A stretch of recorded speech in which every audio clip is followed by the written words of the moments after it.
Programme में आपको एक दफ़ा फिर खुशामदीद कहेंगे। ब्रेक पे जाने से पहले हमारी गुफ्तगू जारी थी, बात हो रही थी जनाब कुछ मुख्तलिफ उमूर पर। आज प्रोसेस सेफ्टी के हवाले से बात हुई और उसके अलावा आज के दिन के हवाले से प्रोग्राम में गुफ्तगू की। ये प्रोग्राम का दूसरा सेगमेंट है। मुख्तलिफ मेहमान हमारे साथ इस वक्त पैनल में मौजूद होंगे और उनसे हमारी गुफ्तगू होगी मुख्तलिफ हवालों से। ख़ासतौर पर जो इस वक्त सियासी माहौल है इसके ऊपर बात की जानी चाहिए और कोशिश यही करेंगे कि इसके ऊपर प्रोग्राम में गुफ्तगू करें। और जो आपके सवालात या आपकी जो हमें राय मौसूल होती है, कोशिश है इसके ऊपर प्रोग्राम में गुफ्तगू की जाए। मौजूद मेहमान हमारे साथ यहाँ पे पैनल जो है वो तब्दील हो चुका है। सबसे पहले जो हमारे मौजूद मेहमान हैं उन्हें हम खुशामदीद कहेंगे। हमारे मौजूद मेहमान का तारुफ ये है कि आप खुद एक सियासी वर्कर हैं, एजुकेशनिस्ट हैं, फिलैंथ्रोपिस्ट हैं। इसके अलावा और बहुत सारे कामों में आप जो है वो मसरूफ़ अमल रहते हैं। और सबसे अच्छी बात यह है कि पाकिस्तान में इस वक्त हम देख रहे हैं कि सियासी माहौल के अंदर तब्दीली हमें नज़र आ रही है। वो इस तरह से कि इसमें नौजवान जो है वो ज़्यादा हिस्सा ले रहे हैं।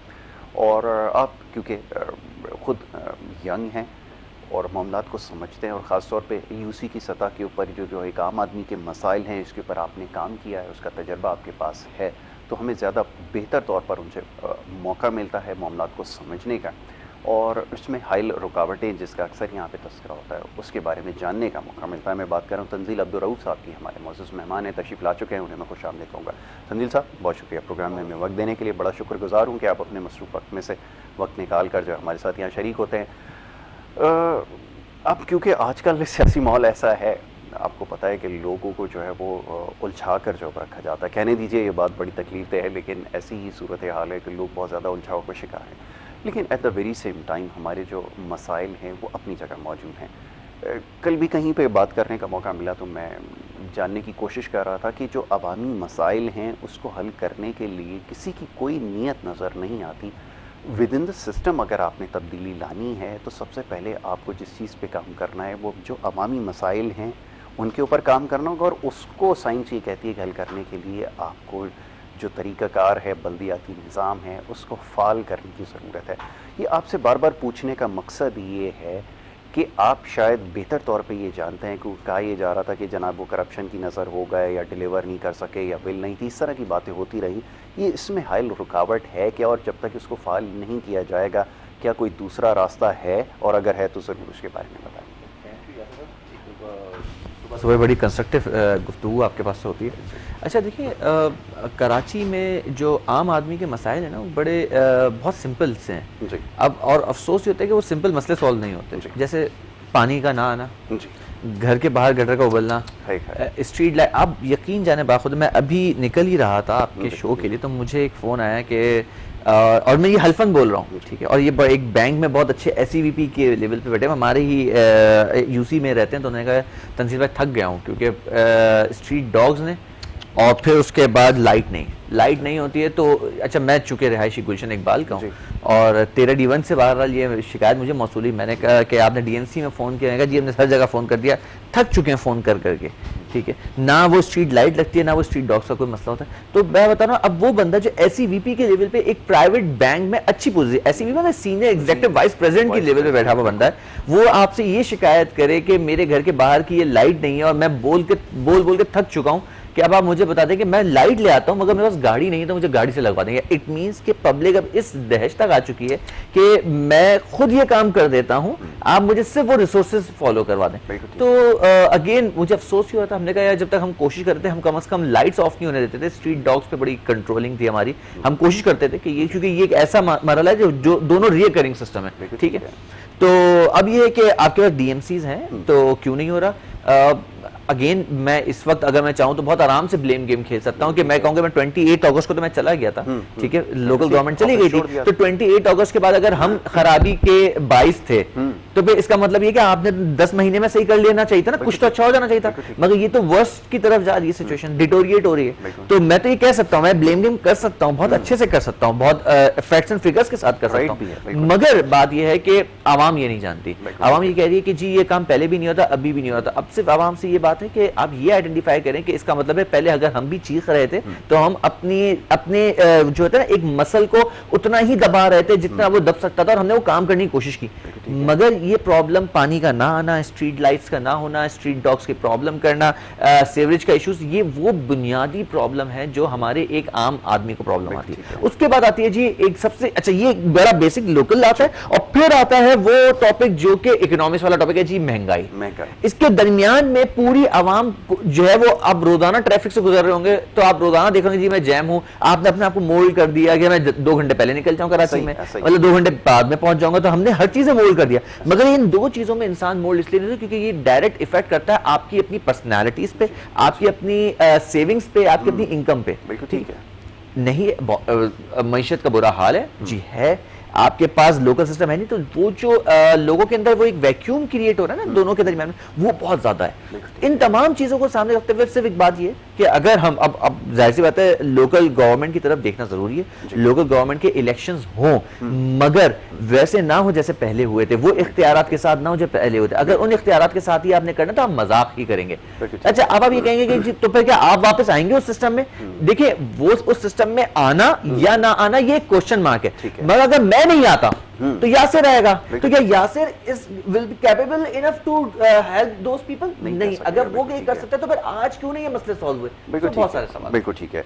हमारे दूसरे जो मोअज़्ज़ज़ मेहमान हैं तशरीफ़ ला चुके हैं स्टूडियोज़ में, और अब खुद एक माशाल्लाह एंकर पर्सन भी हैं, तालीम से भी आपकी वाबस्तगी है, और इसके साथ साथ मईशत के हवाले से हम उनसे बात करते हैं, मईशत के ऊपर जो है मामलात को समझते हैं और गुफ्तगू करते हैं, और हमें मौका मिलता है जब भी मईशत के हवाले से बात करने का, तो आप मौजूद मेहमान हमारे साथ यहाँ स्टूडियोज़ में मौजूद होते हैं और उनकी गुफ्तगू आप सुनेंगे। आज उनको हम खुशामदीद कहेंगे। चौधरी मोहम्मद अकमल साहब, उनको खुशामदीद कहूँगा।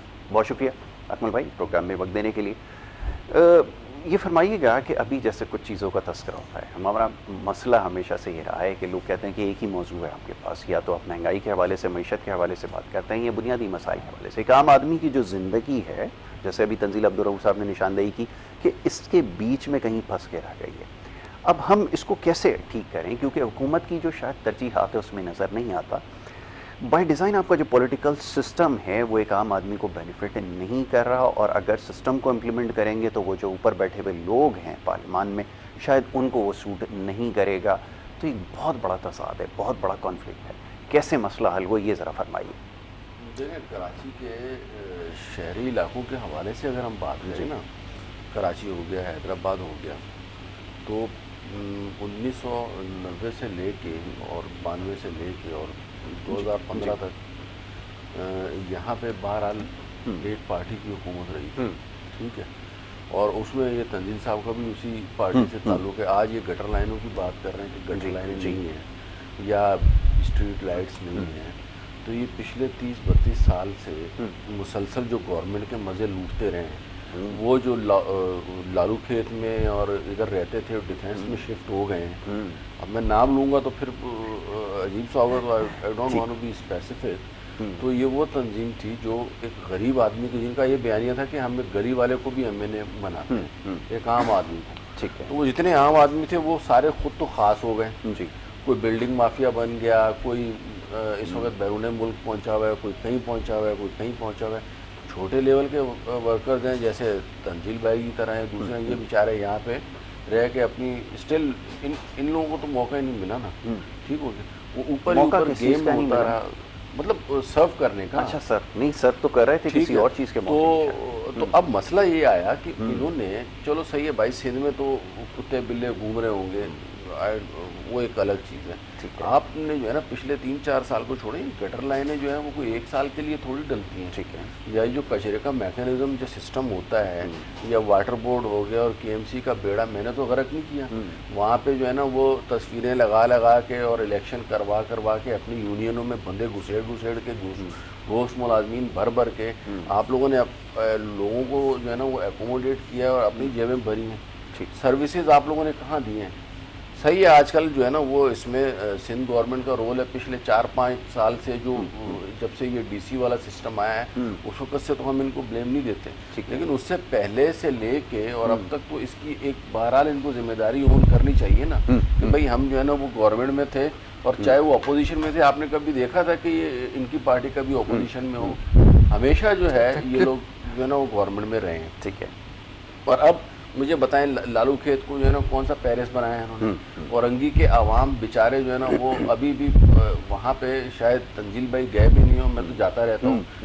बल्दिया हो गया या औरंगी का एरिया हो गया, यकीन करें वहाँ पे आप गाड़ी सही सलामत लेके जाएं और वापसी पे जो है ना वो उसका या तो वो क्या अलाइनमेंट आउट हुई होगी, कितने बड़े बड़े खड्डे हैं। तो भाई मुशर्रफ के दौर में तो आप लोगों को जो है ना वो फुल टाइम मिली हुई थी ना पावर, तो उस वक्त आप लोगों ने क्यों नहीं किया? उस वक्त आप लोगों का चाइना कटिंग पे जोर था, उस वक्त आप लोग पार्कों के ऊपर कब्जे कर करके लोगों को वहाँ पे बसा रहे थे, 50-50 हज़ार के प्लाट बेच रहे थे। भाई हमने तो वो दिन भी देखे हुए ना सारे, लिहाजा इनके मुँह से इस किस्म की बातें अच्छी नहीं लगती। बात ये है कि आवाम को सर्व किसने करना है, भाई मेरे को तो कोई नज़र नहीं आता। हमारे यहाँ सिस्टम ही ऐसा नहीं है, हमारे यहाँ ऐसा कोई निज़ाम ही नहीं है कि एक आम आदमी एक आम कल को जो है ना वो लीडर बन सके। ठीक है, और जिसको मैं कह सकूं कि जो ग्राउंड लेवल से जो लीडरशिप है वो ऊपर है। बिल्कुल ठीक है, वो आपको नजर नहीं आ रही। हाँ, अभी मैं फर्दर बात करूँ, अब ये नस्ला टावर है या अलादीन पार्क है, ये आजकल मौजूद ज़ेर बहस है। इसके ऊपर मैंने कल अपना प्रोग्राम किया है। मैंने फैसल सब्जवारी को फोन किए, नहीं रिस्पॉन्स कर रहा है, और वो एक ही उसकी बात होती है मैं अस्पताल में। ठीक है ना। दूसरा उसके बाद आपका ले लें इज़ारुल हसन, वो भी जो है ना वो बड़ी फिल्म बना हुआ है, नॉर्थ नागो और बफर जोन का रहने वाला, आज जो है ना वो डिफेंस में रह रहा है। इन लोग कौम की बात करते हैं, 10 मरतबा सोचना चाहिए इन लोगों को। और फिर इन लोगों में बोल रहा हूँ कि आप आओ यार, आप आके बयान बात करो, और वहाँ पे जाके फोटो सेशन करके 4-4, 5-5 लोग प्रेस कॉन्फ्रेंसें कर देते हैं। भाईजान आपके पीछे एक आवाम खड़ी है, आपका मौक़िफ़ सुनना चाहती है, आप लोग शोज में नहीं आते। ठीक है, तो आपके ख्याल में पहले उनको डिफेंड करना जरूरी है और इसका जवाब दिया जाना चाहिए। अब मुझे तो बराह रास्त सवाल आ गया जी। अब मैं ज़रा तफसील में, क्योंकि अकमल भाई से एक बड़ी पुरानी वाक़ियत है। अच्छा, अफसोस थोड़ा सा मुझे इस बात होता है, विद ऑल ड्यू रिस्पेक्ट, कि जब बहुत सीनियर लोग इस तरह की बात करते हैं ना, तो थोड़ा सा अफसोस इस बात पर होता है कि आप फैक्ट्स एंड फिगर्स को नहीं देते। हम पे पहले इल्ज़ाम लगता है कि जी आप 1990 से लेकर 2005 तक आप जो है वो हुकूमत में रहे। 1990 से 2005 तक जो है वो कितनी जमहूरी हुकूमत रही, पहले ये बता दो कितनी दफ़ा टेरेंस ख़त्म हुए हैं। मतलब 1990 में बेनज़ीर की गवर्नमेंट जाती है, नवाज शरीफ आती है, नवाज शरीफ जाते हैं, मतलब कोई भी 2 साल, 2.25 साल, 1.5 साल, 2.5 साल पूरे नहीं कर पाता। 98 में आके माशाल्लाह लग जाता है, ठीक है जी, मुशर्रफ साहब लगा देते हैं, धमाके के फौरन बाद होता है, फिर सब कुछ आपके सामने, और फिर वो एक लंबा तसलसल होता है। अच्छा, अब आप ये कह लें कि उसके दरमियान में मुशर्रफ साहब का एक टेन्योर मिला था जो एमक्यूएम में सर्व किया, बिल्कुल सर्व किया, बहुत अच्छे से सर्व किया, आप लोगों की तारीफ करते थे, सब कुछ करते थे। तो उस जमाने में अगर मैं स्पेसिफिक होकर बात करूं, तमाम व्यूअर्स अगर सुने, तो वो जो मुशर्रफ साहब का दौर था ना, टारगेट किलिंग थी। मुशर्रफ साहब के दौर में टारगेट किलिंग का वर्ड भी, टर्मिनोलॉजी भी यूज नहीं होती थी। अमन इससे ज्यादा था, मैं उस पर भी अभी आ रहा हूँ, अमन इससे ज्यादा था। ठीक है, उसके बाद आप ये बता दें कि जो लोकल सिस्टम्स थे, आपको कहीं भी कुत्ते मारने या काटने, या मैं sorry to pardon my language के, आपको ये तमाम चीजें नहीं दिखती। ठीक है, आपको स्ट्रीट लाइट्स के इश्यूज नहीं थे। इसका मतलब है कि लोकल गवर्नमेंट बॉडी बड़ा स्ट्रॉन्ग था। अच्छा, उसमें एक जमात इस्लामी ने भी सर्व किया एंड देन एमक्यूएम ने भी सर्व किया, और जमात इस्लामी भी इस बात पे कहती है जी वो टाइम जो था वो ज्यादा अच्छा था, उसके अंदर ज्यादा इख्तियारात थे, और एमक्यूएम भी कहती है इख्तियारात ज्यादा थे। इसका मतलब ये कि अब आपने जो लोकल सिस्टम्स हो गए, वो तो मैंने आपको उसका जवाब दे दिया बहुत अच्छे से। अब अकमल भाई ने एक बात की, डीसी जो है वो अभी से आया है, 4-5 डीसी अभी से नहीं आया। डीसी सिस्टम चल रहा है 2010 से। मुस्तफा कमाल जब मुहैर था उसने खत्म किया, उसके बाद से डीसी सिस्टम शुरू हुआ, कमिश्नरी निजाम शुरू हुआ, और कमिश्नरी निजाम 2010 से शुरू हुआ। तो थोड़ा सा अपने करेक्शंस करें, सारे लोग करें, और तब से लेके ये अभी तक चला है। लास्ट जो 2015 में इलेक्शन कराए ना, वो भी सुप्रीम कोर्ट ने करवाए, वरना पीपल्स पार्टी का कोई मूड नहीं था करवाने का। वो कह के उन्होंने कहा आप हमें डेट दें और जाके ऐलान करें, इलेक्शन कमीशन को कहा, तब जाके वो 5 दिसंबर 2015 को इलेक्शन हुआ, जो कि नोटिफाई भी 8 महीने के बाद हुआ। तो पीपल्स पार्टी ने 2016 के अगस्त में नोटिफाई किया, दिसंबर में इलेक्शन होता है, अगस्त में नोटिफाई होता है। तो कहां बैठे हैं हम लोग, किस राज में बैठे हैं? ये वो चीजें जो मैं ऑन ग्राउंड बता रहा हूं, फैक्ट्स एंड फिगर्स के बारे में बता रहा हूं, कोई मुझे चैलेंज कर सकता है। अब आप आ जाए इस बात पे कि जी देखिए, एमक्यूएम ये जो स्ट्रीट लाइट्स हैं या गटर की लाइनें हैं या पानी का ना आना है, ये रिकरिंग मेंटेनेंस है। रिकरिंग मेंटेनेंस अगर एमक्यूएम 2010 के बाद से कमिश्नरी निजाम आता है, और आज 2021 यानी कि 11 साल में एमक्यूएम को जो टूटा फूटा जो बल्दियाती निजाम मिला, जिसकी तारीफ मैंने अभी आपके सामने कर दी, उसके अंदर मेयर के पास ना वाटर बोर्ड है ना सीवरेज बोर्ड है। वो कहां से गटर की लाइनें डलवाएगा, पानी की लाइनें डलवाएगा? अच्छा, जो कमिश्नर के पास सिस्टम था उसने वो भी नहीं किया। इट मींस कि 2010 से पहले जो काम हुआ, चाहे वो एमक्यूएम के दौर में हो, चाहे वो जमात इस्लामी के दौर में हो, यानी कि 2000 से लेकर 2010 के दरमियान में इस रोड के नीचे अरबों रुपए की लाइन डली भी, काम भी हुआ, मगर चूंकि वो एक रिकरिंग मेंटेनेंस है।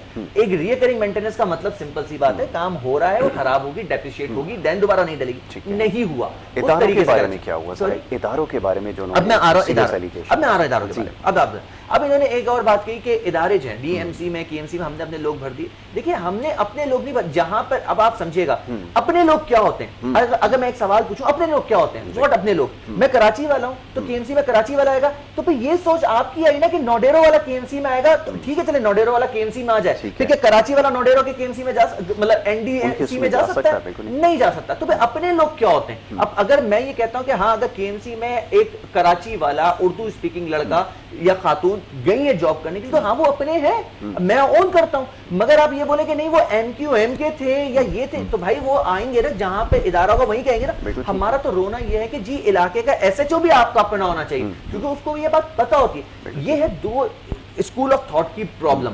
एक स्कूल ऑफ थॉट कहती है कि नहीं आप जिस इलाके में रह रहे होते हैं वहां पे आप पुलिसिंग नहीं कर सकते क्योंकि आपकी फेवरेटिज्म आएगी। हम ये कहते हैं जी आप फेवरेटिज्म किस हद तक आएगी, मतलब वो उससे ज्यादा बड़ी चीज ये कि वो अमनो अमान बरकरार रह सकता है। तो अगर मैं ये कहता हूँ डीएमसी केएमसी में क्या बुरा हाल हुआ, डीएमसी केएमसी में 2010 तक केएमसी खुद साख्ता तौर पे टैक्स वसूल कर रहा था, खुद साख्ता तौर पे उसके पैसों को इवेल्युएट करके लगवाता था। ये कमिश्नरी निजाम ने आके क्या किया, पूरा का पूरा केएमसी का सिस्टम को मफलूज किया और कहा कि अब ये कोई सिस्टम नहीं होगा। अच्छा ये सारे के सारे जो टैक्सेस की वसूली थी कि यानी कि आप केएमसी जिनसे टैक्स लिया करता था वो सारे के सारे इदारे डायरेक्ट हो गए सिंध गवर्नमेंट ने। बहुत सारी चीजें ऐसी हैं जो कि वक्तन फवक्तन इतनी ज्यादा खिचड़ी बन चुकी है कि अगर आप इसको सॉल्व करने बैठेंगे तो आपका पूरा एक दिन जाएगा। और मैं आपको बहुत तरीके से तफसील में बताऊंगा कि किस तरीके से ये लोकल टैक्सेशन के कॉन्सेप्ट थे, ये सारे के सारे पैसे कहीं और जाने लग गए।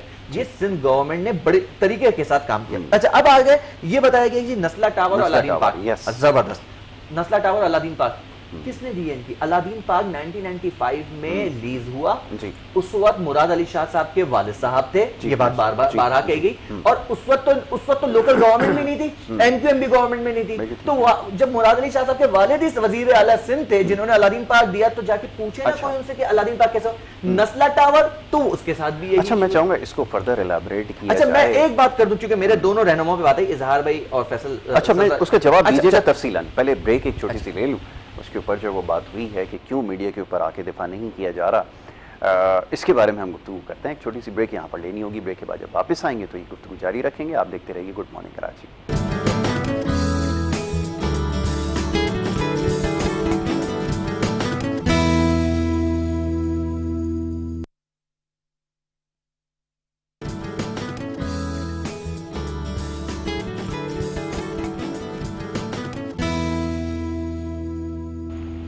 प्रोग्राम में आपको एक दफ़ा फिर खुशामदीद कहेंगे। ब्रेक पे जाने से पहले गुफ्तगू जारी थी, बात हो रही थी कुछ मामलात के हवाले से, बल्दियाती मसाइल के हवाले से बात हो रही थी और राइज निज़ाम के हवाले से बात कर रहे थे। और इस सिलसिले को हमने जारी रखना है, लेकिन कोशिश ये है कि जो देखने वाले हैं उनको भी मौका दिया जाए। हमारे जो लाइव कॉलर्स हैं वो चाहते ये हैं कि उनको भी प्रोग्राम में जो है वो शामिल किया जाए। कॉलर हमारे साथ इम्तियाज़ साहब लाइन पर मौजूद हैं, उनको हम शामिल करेंगे। जी अस्सलाम वालेकुम। यासिर भाई, इम्तियाज जी इम्तियाज भाई फरमाइए, क्या कहना चाहिए? आपकी बड़ी मेहरबानी, चंद सेकंड ज्यादा लूंगा। सबसे पहले तो जुम्मे के हवाले से दरूद सलाम की दावत सारे आलम इस्लाम को देता हूँ। बहुत अच्छी बात। शरीफ का नजराना पेश करें, हमें आपको सबको दुआ में याद रखें। 2-3 बातें छोटी छोटी करनी है। जी। बहुत सारे लोग मुझ पर एतराज करते हैं, यार आप कॉल करते हैं, ये करते हैं, तो मैं तमाम 22 करोड़ आवाम से कहता हूँ कि 21 और जैसे बहुत सारे चैनल वो चाहते हैं कि माशरे में फलाह बहबूद का काम हो, फलाह ही फलाह फैले। तो आप सबको भी चाहिए कि अपनी आरा इस तरह के प्रोग्राम में जरूर शेयर किया करें, कम से कम इतनी हिम्मत तो दिखाएं। और दूसरी बात लोकल गवर्नमेंट के हवाले से तो मैं बल्दियाती इदारे से कहूँगा, यारो कोई अच्छा करके भी नाम कमाओ तो दुनिया आखिरत दोनों संभलेगी। मरी शाह पैसा लाड़ी कुरंगी मरी, इतना बुरा हाल है कि खुदा न खासा बारिश हो जाती है तो तबाही और बर्बादी के सिवा कुछ नहीं। और एक बात और अर्ज करूंगा, जब कोई बंदा कोई मकान, कोई दुकान, कोई फ्लैट, कोई अराजी खरीदता है तो एक नया कानून बनाना चाहिए कि वो एक लीगल अदालत आलिया को लिखे कि आया ये लीगल है या नहीं, फिर उसके बाद खरीदे। तो कभी भी ये नाजायज तजावुजात के तोड़ फोड़ वाला सिलसिला नहीं होगा और आवाम अमन में आएगी। और यासिर आपकी बहुत बड़ी एफर्ट है, बहुत अच्छे टॉपिक पे आप बात करते हैं। मगर मैं सुप्रीम कोर्ट से रिक्वेस्ट करूंगा मोदबाना कि आप टोमोटो एक्शन लेते हैं। मरी शाफैसा लाडी कुरंगी कराची को जो है मोंजेदोड़ो हड़प्पा से भी बदहाल कर दिया है, तो खुदारा अदालत आलिया ही कुछ कर सकती है। आवाम तो बेबस है, आवाम में जितनी भी तौफीक नहीं। कि आप जैसे चैनल पे कॉलों का थाता बांध दे और अपनी आरा को पेश करें। ये भी आवाम की एक कमजोरी है। यासिर भाई जिंदाबाद। अस्सलाम। बहुत शुक्रिया इम्तियाज़ भाई, बड़ी नवाजिश, आपने प्रोग्राम में शामिल भी हुए, राय का इजहार भी किया है, सबसे ज़्यादा ज़रूरी। और कोशिश मेरी यही होती है कि ज़्यादा से ज़्यादा देखने वालों को मौका दिया जाए और उनकी आरा जो फेसबुक के ज़रिए और जो सोशल मीडिया के ज़रिए मौसूल होती है उसी के ऊपर जो है वो बात करते हैं। और यही बात है, बहुत सारे लोग कहते हैं कि रोज़ाना की बुनियाद पर वही अवामी मसाइल, तो मसला जब तक हल नहीं होगा इसके ऊपर बात करते रहेंगे।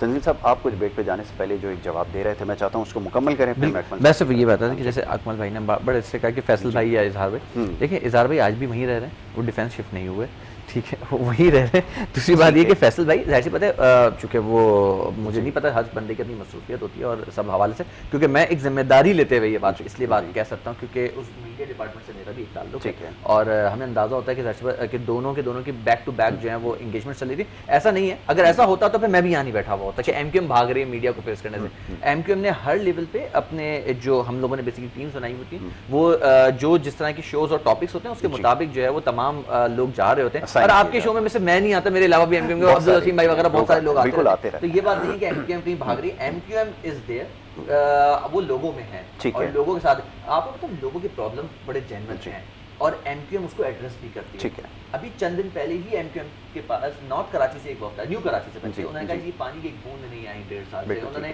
कुछ बताया कि यार इन लोगों की वजह से पानी नहीं आ रहा, ये नहीं हो रहा। और यकीन जाने हमने इस तमाम चीज़ों को, हमने उसको नेगेटिव नहीं लिया कि आज हमारे तुम ऑफिस आ गए, उसको बड़ा पॉजिटिव लिया हमने। ओके जबरदस्त। देखिए बहुत सारी तर्ज अमल जब एमक्यूएम ने भी चेंज किए ना तो लोगों को भी उसकी एक्सेप्टेबिलिटी लगे कि एमक्यूएम ने अपना तर्ज अमल चेंज किया और हमने अपनी, वो कहते हैं ना, हवा में ततहीर हो रही है, यानी कि अब करेक्शन हो रही है। ठीक है अकमल साहब, अब ये ज़रा फरमाइएगा कि एक बड़ी यहाँ पर एक अजीब सी सूरत हाल है जो आपके यहाँ राइज निज़ाम है ना, उसमें वफाक में हुकूमत और है, सूबे की हुकूमत और है और बल्दियाती हुकूमत और है। अब ये एक ट्रायंगल बन गया है।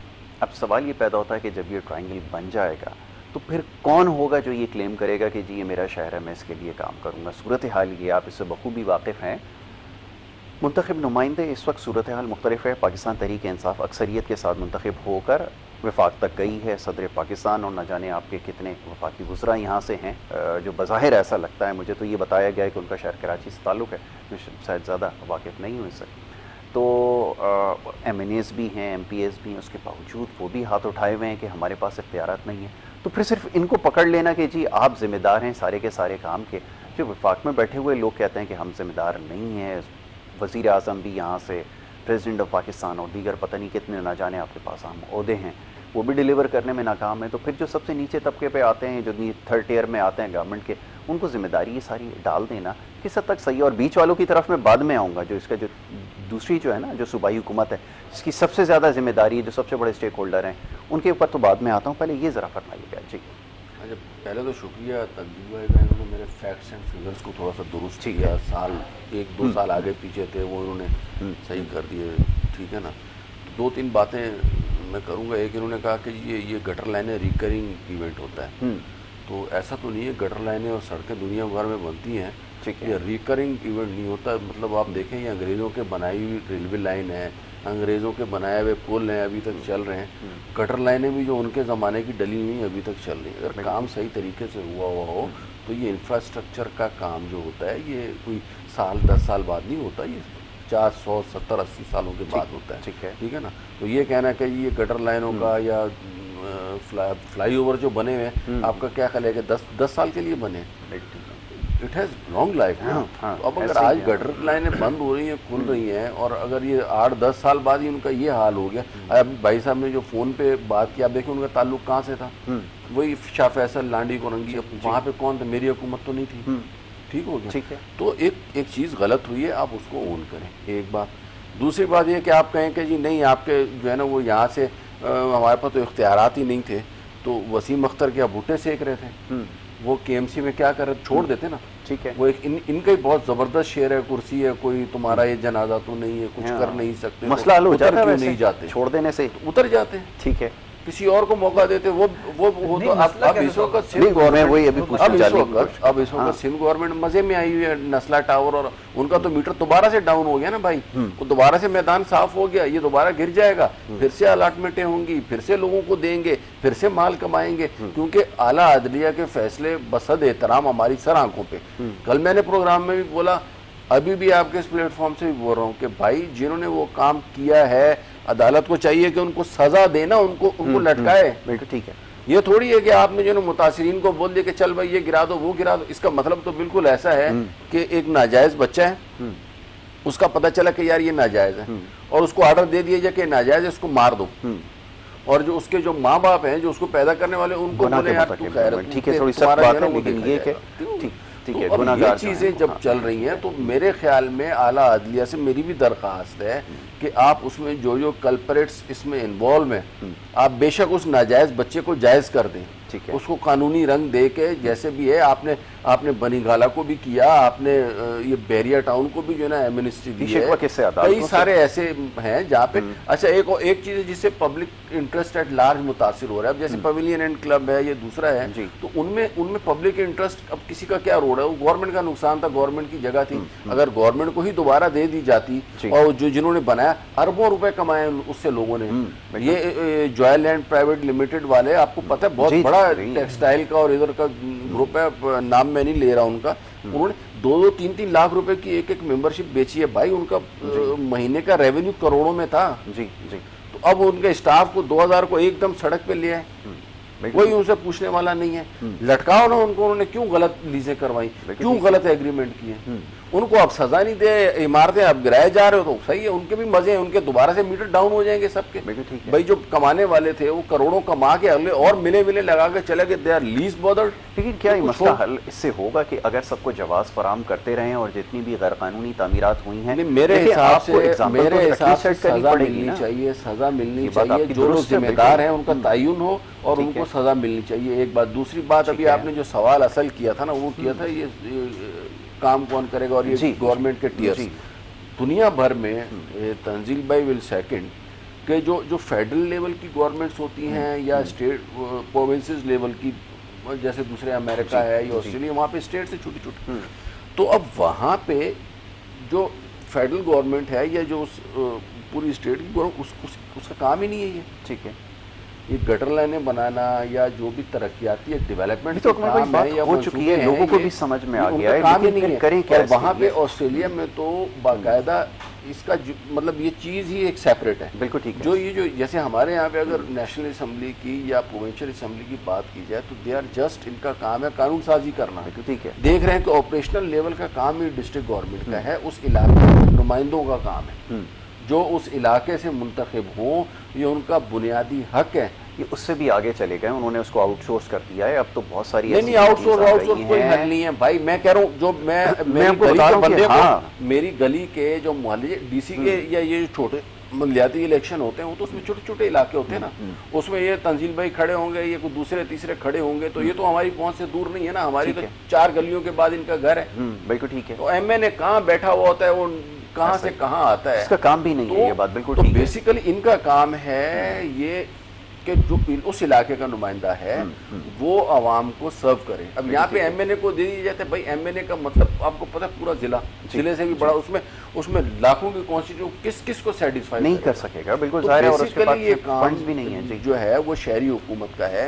शहरी हुकूमत को तमाम तर इख्तियारात होने चाहिए, इवन रेवेन्यू जनरेशन का भी होना चाहिए। हाँ, स्टेट का या दूसरे का काम, इसके ऊपर चेक एंड बैलेंस है, इसके ऊपर मॉनिटरिंग रखें कि लोग जो है वो लालू कैसे डिफेंस शिफ्ट ना हो, या पैसा जो है वो लंदन या साउथ अफ्रीका या चाइना या उधर स्मगल ना हो। ठीक है, वो एक अलग बात है। ठीक है, उसके ऊपर आप कंट्रोल रखें। लेकिन राइट जो है वो यहाँ के नुमाइंदों का है, चाहे जो अरंगी में रह रहा है, जो करंगी में रह रहा है, उसको बेहतर पता है कि मेरा मसला पानी का, गटर का पहले हल होना चाहिए, पानी का पहले हल होना चाहिए, या लाइटों का पहले हल होना। बिल्कुल ठीक है, ये बात सही है, आपकी तरजीहात में होगा। जनाब छोड़ क्यों नहीं देते, ये सवाल आपसे बहुत दफा किया जा चुका है। मैं दो चीज़ें कहूँगा। मुझे बड़ी अच्छी लगी कि मैं सेकंड करूँगा अकमल भाई की बात की, जिन्होंने कहा कि एमएनए का ये काम नहीं होता। अच्छा, ये कह के ना अकमल भाई ने कहीं ना कहीं हमें इस बात पे सपोर्ट कर दी, जब ये कहा जाता है ना कि एमक्यूएम 30 साल से, 30 साल से बल्दियात का काम था, तो एमक्यूएम बल्दियात में कितनी दफ़ा रही? फारूक सत्तार का वक्त, ठीक है, 89 वाला, एंड देन आपके मुस्तफ़ा कमाल का वक्त। अब जो ये कहा जाता है कि 90s के दौर में एमक्यूएम की, तो भाई देखिए एमक्यूएम बीइंग एज अ जमात was there, is there and will be there इंशाल्लाह तबारक व तआला। प्रॉब्लम क्या है, लोकल गवर्नमेंट नहीं थी। तो मैं अकमल भाई की बात को बिल्कुल सेकंड कर रहा हूँ कि ये काम एमएनए का नहीं है। हाँ 90s में एमक्यूएम के एमएनएस इलेक्ट हुए, एमपीएस इलेक्ट हुए, मतलब क्या अब आप खुद कह रहे हैं उनका काम नहीं था, तो मैं उस काम के अगेंस्ट मैं जाते हुए गटर की लाइनें या पानी की लाइनें नहीं डलवा सकता। तो ये बात तो हैंस प्रूव्ड हो गई। लेफ्ट हैंड साइड जब हम मैथ्स पढ़ते हैं left hand side left hand side, तो ये हैंस प्रूव्ड हो गई। तो भाई एमक्यूएम नहीं था, करते थे। अब देखिए इसका मतलब क्या हुआ, उस वक्त नहीं था, करते थे। देखिए अल्लाह ताला ने कहा पहले फर्ज नमाज पढ़ लो, फिर बाद में फर्ज नहीं था, मगर जो किया वो नफली इबादत में आ गया ना, तो हमने जो किया वो नफली में आ गया, फर्ज नहीं था। तो मैं यही बात बताना चाह रहा हूँ। ये बड़ा अच्छा है, अच्छी बात है, बड़ा कंस्ट्रक्टिव डिस्कशन होता है। तो अगेन एमक्यूएम नहीं था, अच्छा उसके बाद किया भी, और जो चीजों को जितना मसल तो हम कर सकते थे, रोल आउट कर सकते थे, हमने काम करके कंप्लीट किया। अब इन तमाम सिचुएशन में यहाँ से थोड़ा सा चीजों को अंदाजा करें कि जो लोकल गवर्नमेंट चली है एमक्यूएम के वक्त में, और उससे पहले मुतवातिर तौर पर 10 साल अगर लोकल गवर्नमेंट चली, उसमें शहर अच्छा हुआ, बिल्कुल ठीक है, फुल फ्लैश इख्तियारात के साथ, चाहे वो जमात इस्लामी के वक्त में हुआ या एमक्यूएम के वक्त में हुआ, दोनों की स्कूल ऑफ थॉट अलग थी। उन्होंने पार्क पे ध्यान दिया, इन्होंने जो है वो फ्लाईओवर अंडरपासेस पे ध्यान दिया, मगर हुआ। इसी तरीके से कराची में पहला फ्लाईओवर जो है वो भी एमक्यूएम के दौर में बना, पता है आपको, फारूक सत्तार के वक्त में बना था, जो कि नाजामाबाद का पुल है, वो पहला फ्लाईओवर था कराची का, वो एमक्यूएम के दौर में बना। अब बात यह है कि बिल्कुल वो, अच्छा वो कौन सी सदी में बना था? 89 अभी तक है, मैं उसकी बात नहीं कर रहा, इसलिए मैं कह रहा हूँ ना अहमद भाई, यार अब वो फिर क्रेडिट डाल लो ना। नहीं अहमद भाई, मेरा मेयर नहीं अभी तो आपने उस पीरियड को डिसोन किया। नहीं मैंने डिसोन, एक मिनट उस पे जाके किस साल में बना है? नहीं 89 में बना ना, 89 में बना ना, आप जाके देख ले, वहां पे भी लगा हुआ है, तख्ती लगी है साइड पे भी, तो हर टूट गया, मतलब 89 में नहीं 92-3 में कंप्लीट हुआ था। नहीं कंप्लीट हुआ होगा ना, प्रोजेक्ट तो इनिशिएट, मुझे तो याद है, वो तो वेरी राइट, हम तो स्कूल जाया करते थे, गवर्नमेंट सिटी कॉलेज वहां पे, तो वहां पे इसका मतलब है ना। ठीक है, अब बात ये कि देखिए फ्लाईओवर को आप रिलेट नहीं कर सकते गटर की लाइनों से, बिल्कुल सही कहा अकमल भाई ने, फ्लाईओवर लॉन्ग टर्म बनते हैं, अंडरपास से लॉन्ग टर्म बनते हैं, मगर गटर की लाइनें क्यों? क्योंकि आपको उसकी सफाई करनी पड़ती है, सफाई के लिए मैकेनिज्म की जरूरत है, मैकेनिज्म के लिए आपके पास मशीनरी की जरूरत है, मशीनरी के लिए ह्यूमन रिसोर्स की जरूरत है, एक इदारा चलता है, वो इदारा ही काम नहीं करेगा। अब मैं आपको छोटी सी बात, आप लोगों ने अक्सर बेशतर कराची में देखोगे एक राउंड कलर की जो है वो गाड़ियां चल रही होती हैं, उसको एक रॉडिंग मशीन कहते हैं, सकिंग मशीन कहते हैं। जी पूरे कराची में कितनी है वाटर एंड सीवरेज बोर्ड के पास? टोटल पूरे कराची में सिर्फ 13 है। अब 13 से पूरे कराची को आप सोचें आप कैसे करेंगे, आपने उसके ऊपर ध्यान ही नहीं दिया। तो आपकी जो लाइंस होती हैं वो चौक होती है, जब वो टाइम पे नहीं होगी तो बैठेंगी, लाइनें खराब होगी। अच्छा अब ये जो चीज आप कहते हैं ना कि यार जब कर ही नहीं सकते छोड़ देता, चले मैं छोड़ देता, अक्सर पूछा जाता है, अक्सर पूछा, मैं छोड़ देता, मैं छोड़ देता हूँ, आप आएंगे कर लेंगे। मैंने अभी आपसे पहले तो उनका मसला है ना, नहीं है ये उनका मसला नहीं है, कराची मेरा मसला है। कहते हैं आप अपने अकमल भाई कराची मेरा मसला है, मेरा मसला, मैं कराची ओन करता हूँ ना, ये वो लोग बात कर सकते हैं, ये वो लोग बात कर सकते हैं जो कराची का दर्द नहीं रखते, मैं कराची का दर्द रखता हूँ। मैं कह रहा हूँ वसीम अख्तर भाई बगैर जो है किसी इख्तियारात के बैठे रहते। देखिए मैं कह रहा हूँ, अगर आप लोगों ने तो उस पर भी बोला ना कि इतने मसले मसाइल हैं, अभी ये केसेस खुल रहे हैं, कहाँ है वो केसेस? भाई नहीं हुआ ना, जितना कुछ हम कर सकते थे। हाँ कोताहियां गलतियां हुई होंगी, मैं कह रहा हूं अप्रोच डिफरेंट हो सकती है, विजन में प्रॉब्लम हो सकती है, मगर ये सब चीजें पर्सन टू पर्सन वेरी करता है। We can not give a single line के यार ये डिसऑनेस्ट है, ये इसने काम नहीं किया, ये उतर क्यों नहीं जाता है। ठीक है Tanzeel, thank you so very much, बहुत शुक्रिया आपका, आपने प्रोग्राम में वक्त दिया। चौधरी मोहम्मद अकमल साहब आपका बहुत शुक्रिया, आपने प्रोग्राम में वक्त दिया, हमारे साथ आज बात हो रही थी जनाब कुछ बल्दियाती मसाइल के हवाले से, मसाइल को किस तरह हल किया जाए और विद इन द सिस्टम जैसे बात आती है कि चेंज लेकर आया जाए, क्या इस निज़ाम में या इस निज़ाम से नताइज हासिल किए जा सकते हैं, ये अभी भी एक बहुत बड़ा सवाल है। कोशिश करेंगे इंशाल्लाह आने वाले वक्तों में इसके ऊपर गुफ्तगू की जा सके। प्रोग्राम का वक्त क्योंकि यहाँ पे ख़त्म हुआ है, इजाज़त लेनी होगी, अगले हफ्ते में इंशाल्लाह आपसे दोबारा मुलाकात होगी। मोहम्मद यासर को और हमारी टीम को दीजिए अब इजाज़त, अल्लाह निगहबान।